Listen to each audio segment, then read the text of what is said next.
Well, hello, it's Wednesday, so it must be time for Woolly Hants Wednesday Whips. And it's a rather cold day today, isn't it? We don't have any snow here, but we do have a cold.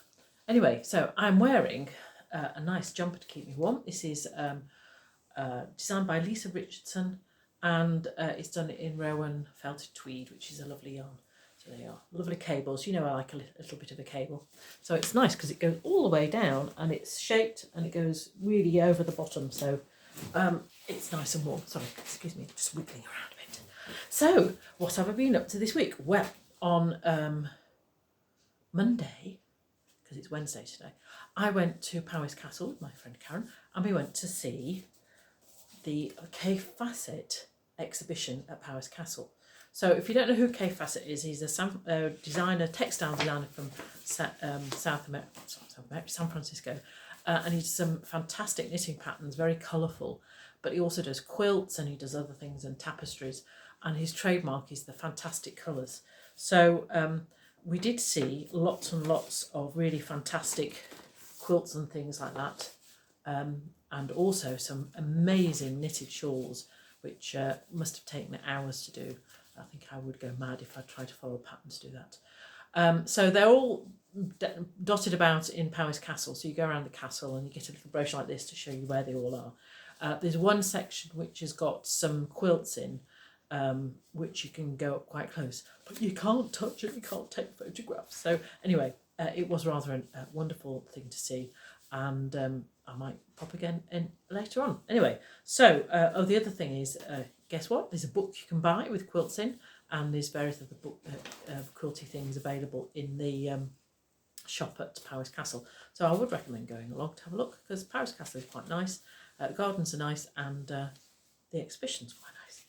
So being nice and cold, you also need throws. So here is the finished Chevron Throw. Da, da, da. So I've finished this for a friend's birthday, which is today, so I should be handing it over. And it's crochet using a bobble stitch, a puff stitch there, and a sort of a boucle stitch as well, and using aran yarn, and I use a 6mm hook, so it's nice and floppy, it's not too rigid, so that would be nice to snuggle under and watch the telly on the sofa. So I should be handing that over later on. I really enjoy doing that. Works up really quickly, and it's something you can do in front of the television, which is always quite nice to do. Doesn't give you too much brain ache, well, not me anyway. So yeah, so there you go.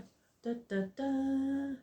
So I'm pleased with that. I also handed over the red cardigan to its recipient this week, which is the other thing I finished off. I showed you last week or the week before.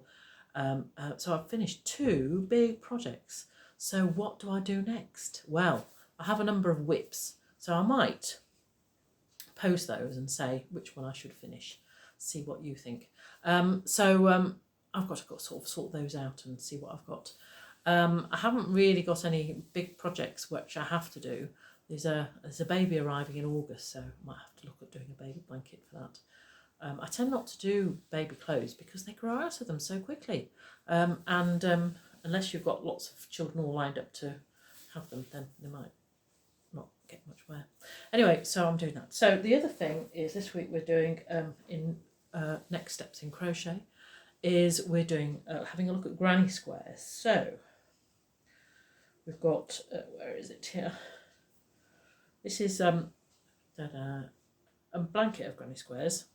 So the traditional granny square is that one there, where you go around in a square. So what we're going to do today is look at ones that you go around in a circle, and also have some texture stitches in to give you a different thing to do when you're doing granny squares, because granny squares are wonderful. I met somebody from the Learn to Crochet course from February, and she was busy doing lots and lots of granny squares because she's really got the bug. So it's that kind of thing. You start off and you get the hang, and they go on and on and on. So that should be good. I shall show you. I don't know whether you can see over there. So that's the excuse the other messy things. That's my very first crochet project, which is granny squares. rather 70s colours because it was done in the 70s, can you believe? Ah, yes, I am at that old. I'll just put you down there so you can see it. So yes, fantastic thing, Granny Squares.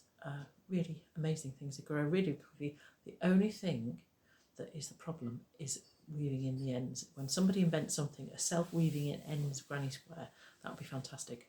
I suppose you could use variegated yarn, but I think the lovely contrast of the colours you can't replicate with a variegated yarn, unless of course it's designed to do that, which I don't think we've done anymore. I like that one. That's got a nice little flower. Takes a bit of effort to do that one, but it's a nice one. Anyway, so there we are. So that's me this week. Come to the end of knitting and crochet projects and thinking what to do next. So if you've got any suggestions, then let me know. I will see the Learn to Crochet, or the next steps in the crochet class tomorrow night, and I will see the rest of you next week, hopefully. Bye for now.